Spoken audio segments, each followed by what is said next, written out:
All right, and coming to the platform next, we're going to have the candidates for DeKalb County Circuit Clerk. Of course, this is a county-wide position, and on the ballot in the fall will be the incumbent Democrat Pam Bailey Simpson. So one of these two candidates will be going up against Pam Bailey Simpson, who has been in the office for quite a while. And as soon as they get those ready, our candidates for this seat on Circuit Clerk, Todd Greeson and Melissa Ledbetter. So make them welcome.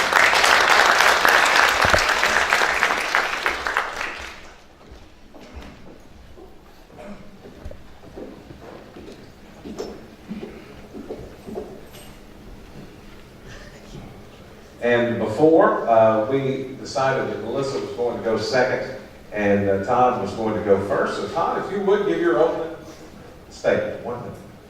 Well, I want to thank Southern Torch for putting this on.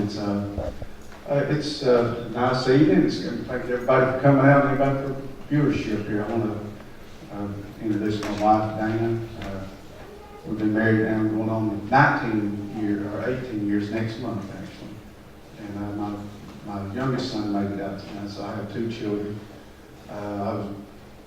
Background, I'm born and raised in Ida, Alabama. Finished high school there. Went on and got my college degree at Athens, and then finished up my master's at Troy University. Born and raised on a farm in that area, and I've worked out every job you can imagine to get through college. But I have served, of course, in the past in the legislature. And this time I've been making a bid for Circuit Clerk. Thank you. All right. And Melissa. I want to thank everybody for coming out. I hope that at the end of this debate you'll see that the Circuit Clerk office is very important to our county, and it's very important to the people as well. Like I said, I'm Melissa Ledbetter, and I'm running for DeKalb County Circuit Clerk. I got my degree at Auburn in criminology, and I got my master's at Austin Peay University in strategic management. I have 14 years of legal experience in the court system. This includes private as well as government. This also includes managing a legal department and traveling throughout the United States, being the corporate representative in different legal liability cases that we've had. And so I've had a lot of responsibility on my shoulders, assessing cases, working close with judges, law enforcement, prosecutors, different private attorneys. This is something that I'm running for because I made this decision when I went to college working as a big sister. And I saw how the court system and crime affects people's lives at home. And this is something that's near and dear to my heart, and this is why I'm running for DeKalb County Circuit Clerk. And I hope that you would consider me June 5th at the primary election. All right, Melissa, if you'll just stay there, we'll give you the first question since you had the second opening statement. Both of you candidates have been elected to office before. And I want you to take just a little bit of time, maybe 20 or 30 seconds, and describe maybe some of your accomplishments, some of the things, the knowledge that you got in that public office, and how will you put that public service experience and take that and apply it to the clerk's office. Okay, I sat on the city council in Rainsville, and I had served on many boards before running for office, but it was always boards relating to the court system. And so I love to be involved in my community, but I've always been involved in Hamilton County because that's where I got my first job and I moved up before moving home and getting married. And so being on the city council in Rainsville, I was able to bring Imagination Library to the city, and through that I've made partnerships with other cities and assisting them in bringing Imagination Library to their cities as well. I was also able to tone down and get frugal on our $4 million budget and able to use finances in a responsible way and not using it frivolously as well. I also supported the personnel because if you don't invest in your employees that are working for you, then, it becomes a point where they don't want to do as well of a job. So investing in the employees is very good. What I would bring to this office is just public service, working hard. It was never not my job. I worked from sun up to sundown in the Rainsville City Council. I was available to anybody at any time, and exactly the same thing will happen in the circuit clerk's office if you elect me. Todd? Well, I served 16 years in the legislature. Some of my accomplishments, one of my big ones, when I passed the initial law for domestic violence. And I really shouldn't say I mean, there was a lot of, probably shouldn't say we, but because, you know, in that time frame I had to learn to work with, you know, I was in the minority party. In 1998, I was, as a Republican, we were outnumbered 3-1, but you learn to work with people, regardless of party. You know, at the time I was working with the governor, who was a Democrat, and their attorney general, who was a Republican, to pass this, and was working with many local law enforcement agencies, like your DAs and your advocacy groups who are against domestic violence. But you know what it taught me is that in order to accomplish anything like it, it's not just going to be you can do it. You're going to have to work with people to get that done. Thank you. And Todd, you're up for the next question. I talked with someone about a week and a half, 2 weeks ago, and mentioned circuit clerk race. And the question was posed, what in the world do they do? And a lot of people out there have no clue what the circuit clerk does. So just explain the range of services the office performs. It's the chief administrator, fiscal officer of the court system. You're going to have several duties. It's a broad, and it's a very important. You're going to be your absentee manager. You're going to set summons, rides. You're going to be keep the dockets of your court system. You know, I know it's probably not the most ones that probably get excited about, you know, and actually your sheriff's race, but in order for you know, your judicial system, your judges, your sheriffs, in order for them to do their job effectively and efficiently, you got to have a circuit clerk's office that does it efficiently and work with people, because they cannot carry out their duties without that circuit clerk's office. Thank you. All right, Melissa, your take on what the circuit clerk's office is about. Well, the circuit clerk's office is the one that keeps all the official government records. So all of these pleadings go through the clerk's office when they're filed with attorneys, judges do their orders. And Alabama has a online system that's throughout Alabama. We all have the same system. And so in order to be able to be effective in the clerk's office, and this comes to criminal, domestic, child custody, this goes towards civil liabilities, small claims courts. There's a vast array of cases that come through the clerk's office, and in order to be able to assist the judges, the prosecutors, law enforcement, the clerk's office has to be available and ready every time that anybody walks in, and also be friendly and supportive, because anybody that walks in the clerk's office, as many of you have probably been touched by, is they're having a bad day. They're going through a divorce, they're getting sued, they're facing a crime, or they've been a victim of a crime. And so having that ability to deal with high stress situations and have that intensity to be able to solve their needs and keep them calm at the same time as being respectful and professional is a big asset in the clerk's office. As well as warrants that will be interviewing a person that might get a warrant for someone else's arrest. And this is a very important role because it could affect anybody in this room, from anybody walking off of the street. So that's just a couple of the things that the clerk's office does. All right, and there we go. Melissa, you have the next question, and I will try to read this verbatim.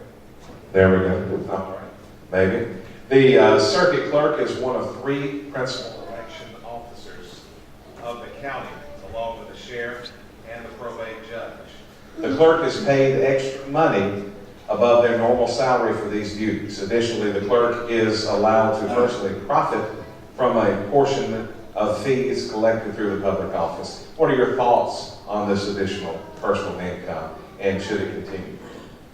Well, I'm actually running on the fact of the circuit clerk also getting an extra benefit off of the passport money. And some of you may have already heard my campaign promise, and I only believe in campaign promises that you can 100% fulfill, but giving that money and circulating it back to the circuit clerk's office and helping the DeKalb County and being more efficient as far as being the absentee manager and getting those extra funds. It would not come to me. It would come to either one or two individuals, depending on how many absentees are needed at the time and what the workload is, but it would go towards hiring people that would be truthful, honest, that are trained to be able to assist the absentees and count them appropriately, and keeping all of this confidential and holding the absentees to the point where they're not left out in the break room. Everybody's vote is respected, and those people would be paid for that job in having. And I think that's important because it gives a couple people a little extra cash money once they're interviewed, and they would be applicable for that job. But also, I think it brings in a non-biased asset into one, two, three people coming in and being able to handle absentees appropriately that respects the voters of DeKalb County. All right, Todd, same question. Well, the change statute, have to change the statute because it's a law, but, you know, the responsibility of the clerk, you know, what I would look at is making it run effectively, efficiently, and, you know, for these funds, if we can put it back in, we can put it back in the clerk's office to help that, I'm all for that. And I, you know, if we can change that law, we can accomplish that. Thank you. Okay. And Todd, the next question goes to you. And you mentioned effective and efficient. The question is basically this: what changes or improvements need to be made in the office, and how would you go about that? Well, some of the areas I've been listening, talking to some of your legal and business community, or some of the areas I would look at is more cross-training. I'm hearing instances where someone will come in and try to deal with some business with the clerk's office, but that person may be out. They may be sick, and there'll be no one else to help them until they come back. And to be more effective and efficient in their clerk's office, cross-training would be a key element to what I would change. Thank you. Thank you, Melissa. Same question to you. What changes? Well, I think employees lead by example. And I would put my work ethic and my hours that I put into something up against anybody else in the whole entire world. I think that you are ready, and the door's open, with smiles, and everybody's computer's on. When that first person comes up at 7:58, you are ready to serve with a good attitude. I also think that cross-training, I completely agree with Mr. Greeson. Cross-training is so essential. Every office that I've worked in, specifically in the court, we rely on each other. We rely on each other to have each other's back, because if I'm in trial, then I don't want my phone system or anybody needing an expungement or going through that's needing assistance in the court to have to wait till I'm done with a 2-week trial. And so it's essential to have that backup so that when law enforcement is being off the road and they've scheduled their time to come to that clerk's office, that we are able to assist any patron, law enforcement officer, anybody as soon as they come in so that they can get back on the road and do their job effectively. Another thing is, you know, sometimes in state government officers, when you're paid by government funding, when 4 o'clock hits, everybody's out the door. That's not how I've worked, and that's not how I was raised. I was raised to be proud of the job that I do. And that means doing the job effectively. That means if it means you stay over and you get the job done. And that means if someone walks in at 3:59 and they need help, you help them and you do it with a smile on your face, no matter if it takes 30 minutes or 45 minutes. Thank you. All right. And Melissa, you will have the final question, and then if we reverse the order for opening statements, you'll go first and move to the opening statements. Here's the question nearly every candidate for office that you talk to promises: accountability, efficiency, and they say they'll give that to the public that they are supposed to serve. If elected, how will you ensure your accountability to the public? This may sound odd, but I'm actually going to solicit for some legislation that the circuit clerk has accountability. Whether that be to the 3 judges that are in the circuit court judges, whether that be to the presiding judge, But right now, the circuit clerk has no accountability to anybody. Audits can be failed, voters won't know about it. They could come in 2 days a week, voters wouldn't know about it. And so I think it is so essential in order for our entire government system to be set up on checks and balances that everybody has accountability. And it's not just from one term to the next. This is a 6-year term. If someone gets in office and they don't know how to do the job or they abuse that power, that's a long time for someone to mess up a lot of things. And in the clerk's office, that means a whole lot of lives are affected by this. That means that law enforcement is affected. That means that prosecutors are affected by it. And that also means that private attorneys, their jobs are affected and their financial needs are affected because cases are being drug out. So all of that is essential. Accountability, I want everybody to walk in the door. If they don't like something, I want them to come to my face, sit down, and let's discuss it. Because I believe that if you're honest and true to yourself, and above all else, my accountability is to God. And at the end of the day, I have to answer to Him for what I do. And that means that I don't make political favors for anybody.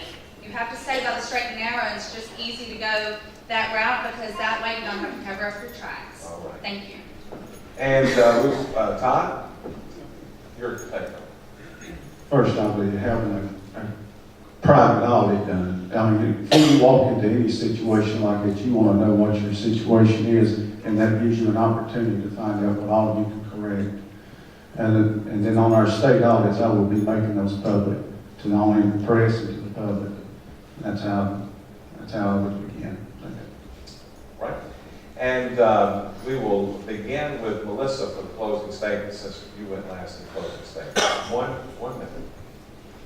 I just want to thank everybody for coming again. I think this is an important office, and I think what's important in some of these offices, well, in all of these offices, is qualifications, and it's the passion behind those qualifications as well.